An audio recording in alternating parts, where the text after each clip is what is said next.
खुलुमबाय inside any बर'आव आं मितु बर'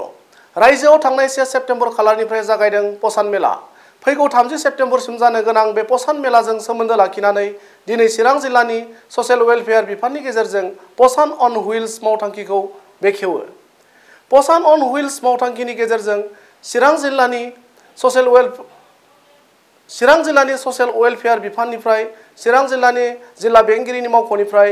जिल्लानि सिङाव थानाय दाब दाब जायगायाव दावबायनाय हाबाफारिखौ जागायो।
আর আমার আজি শুভ দিনত ভারত সরকারের মাননীয় প্রধানমন্ত্রী মহোদয় শ্রীযুত নরেন্দ্র মোদী ডাঙৰীয়াৰ নেতৃত্বত আৰু অসম সরকারের মুখ্যমন্ত্রী মহোদয় ডক্টর হিমন্ত বিশ্ব শর্মার নেতৃত্বত তথা বিটিসির শ্রী প্রমোদ বড়োর নেতৃত্বত আজি আমার গোটেই ভারতবর্ষতে 1 সেপ্টেম্বৰৰ পৰা 30 তাৰিখলৈকে আমাৰ পোষণ মাহ উদযাপিত হৈ আছে। আৰু আমি আজি আমাৰ চিৰাং জিলাত আমাৰ যে পোষণ মাহ হুইলছ বাছখন ইয়াত উপস্থিত হৈছেহি আৰু আমাৰ অলপ পিছত ফ্লেগ অফ হ'ব। এই ফ্লেগ অফ হোৱাৰ পিছতেই আমাৰ সিদ্ধেশ্বৰ আইসএস প্ৰজেক্টলৈ যাব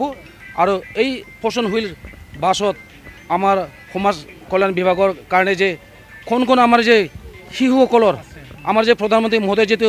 সপোন দেখিছিলে যে আমাৰ শিশুসকলে যাতে আমাৰ স্বাস্থ্যহীনতাৰ ফালৰ পৰা আমি ৰক্ষা পাওঁ, তেওঁলোক এই শিশুসকলক আমাৰ গৰ্ভৱতী মাতৃসকলক আমাৰ প্ৰসূতি মাতৃসকলক যাতে আমি সেই স্বাস্থ্যহীনতাৰ ফালৰ পৰা ৰক্ষা কৰিব পাৰোঁ, ভাল নিউট্ৰিশ্যন দি পেলাই তেওঁলোকক সুস্থ শাৰীৰিক মানে আমি কৰিব পাৰোঁ, সেইটোৱে আমাৰ মাননীয় প্ৰধানমন্ত্ৰী মহোদয়ৰ যে বাস্তৱ সপোন। এই বাস্তৱ সপোনটো আমি পূৰা কৰিবৰ কাৰণে আমাৰ অঞ্চলৰ যিমানবোৰ আমাৰ শিশুসকল আছে যিবিলাক নিউট্ৰিশ্যনত ভুগি আছে তেওঁলোকক আমি ভাল খাদ্য ব্যৱস্থা নিউট্ৰিশ্যন জাতীয় খাদ্য বস্তু দি পেলাই তেওঁলোকক সুস্বাস্থ্য কৰাৰ কাৰণে আমাৰ লক্ষ্য আছে। আৰু এই আমাৰ হুইল বাছখনত আমাৰ যে কোন শিশুসকলৰ কাৰণে আমি যে শিশুসকল যে পুষ্টিহীনতাত ভুগিলে আমি এইটো বস্তু আমি গ্ৰোথ মনিটৰিঙৰ জৰিয়তে পাওঁ আৰু আমাৰ ইয়াত গ্ৰোথ মনিটৰিং কৰাৰ কাৰণে ইয়াত ব্যৱস্থা কৰা আছে। আমাৰ সেই শিশুসকলক মানে ওজন কৰাৰ ব্যৱস্থা কৰি পেলাই এই ওজন কৰি পেলাই আমি যেটো পাওঁ শিশুসকলক সেইটো আমি গ্ৰোথ মনিটৰিঙৰ জৰিয়তে পুষ্টিহীনতাত ভোগাটো আমি জানিবলৈ পাওঁ। এইটো বাৰ্তা দিবৰ কাৰণে আমাৰ অসম চৰকাৰৰ ফালৰ পৰা এই হুইল বাছখন আমাৰ বিভিন্ন জিলাত পঠিয়াই দিছে। আজি আৰু আমাৰ চিৰাং জিলাৰ আমাৰ এই ডিষ্ট্ৰিক্ট চেণ্টাৰ প্ৰাংগণত অলপ পিছতে আমি সিদ্ধেশ্বৰ আইসএস প্ৰজেক্টলৈ এইটো মানে ৰাওনা হ'ব।